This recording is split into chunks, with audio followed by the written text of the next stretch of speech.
साल है और चुनावी साल में बिहार की राजनीति में आरक्षण का मसला गरमाया हुआ है। बीते 4 जून को नेता प्रतिपक्ष तेजस्वी यादव ने आरक्षण की सीमा बढ़ाने को लेकर मुख्यमंत्री नीतीश कुमार को 2 पन्ने का एक पत्र लिखा। इसमें महागठबंधन सरकार में बढ़ाई गई 65% आरक्षण सीमा को 9वीं अनुसूची में शामिल कराने का जिक्र था। 4 दिन बीतने के बाद भी अब तक सरकार की ओर से कोई जवाब नहीं मिला है और इसी को लेकर नेता प्रतिपक्ष ने सरकार को विशेष सत्र बुलाने की चुनौती दे डाली। इस बहाने पूरे एनडीए को एक साथ लपेटा।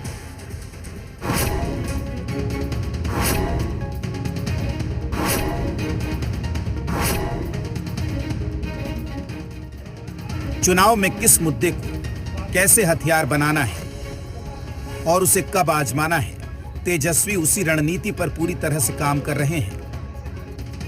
65% आरक्षण को तेजस्वी ने अब हथियार बना लिया है। 4 जून को सीएम को चिट्ठी लिखी और 4 दिन बाद जब जवाब नहीं मिला तो सीधे सीधे विशेष सत्र बुलाने की चुनौती दे डाली।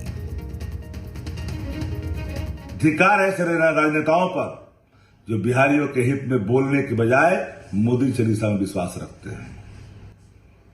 विकसित बिहार से कोई लेना नहीं, बिहारी फर्स्ट होगा। बिहारियों के भविष्य सुधारने से 9वीं अनुसूची में जब चला जाएगा 16% हकमारी हो रही है, जब वाजिब इनको हक मिलेगा।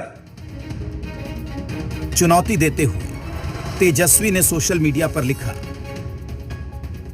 क्या नीतीश जी ने मेरे पत्र का जवाब इसलिए नहीं दिया क्योंकि उनके पास जवाब नहीं है, अथवा वो आदतन ऐसा करते हैं, या अधिकारी उन्हें पत्र दिखाते नहीं हैं। सामाजिक न्याय का ढोल पीटने वाले ऐसे दल जिनके बलबूते मोदी सरकार चल रही है, वो हमारी सरकार के जरिए बढ़ाई गई 65% आरक्षण सीमा को संविधान की 9वीं अनुसूची में शामिल कराने में असफल क्यों हैं?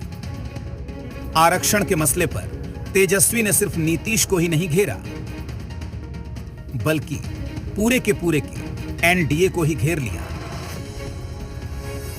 प्रतिपक्ष के नेता तेजस्वी यादव के पास कोई मुद्दा ही नहीं है।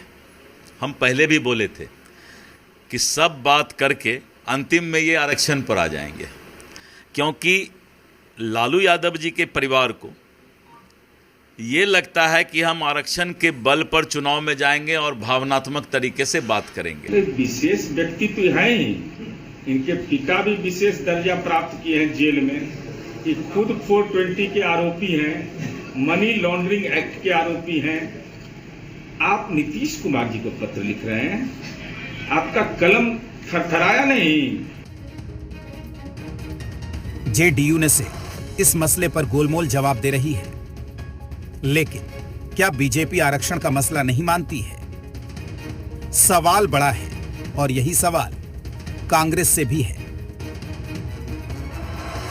पिछले ही दिनों कांग्रेस पार्टी के प्रदेश अध्यक्ष राजेश राम जी के नेतृत्व में एक शिष्टमंडल महामहिम राज्यपाल महोदय से मुलाकात की और बिहार में गिरती विधि व्यवस्था पर विशेष सत्र बुलाकर चर्चा करने की बात कही।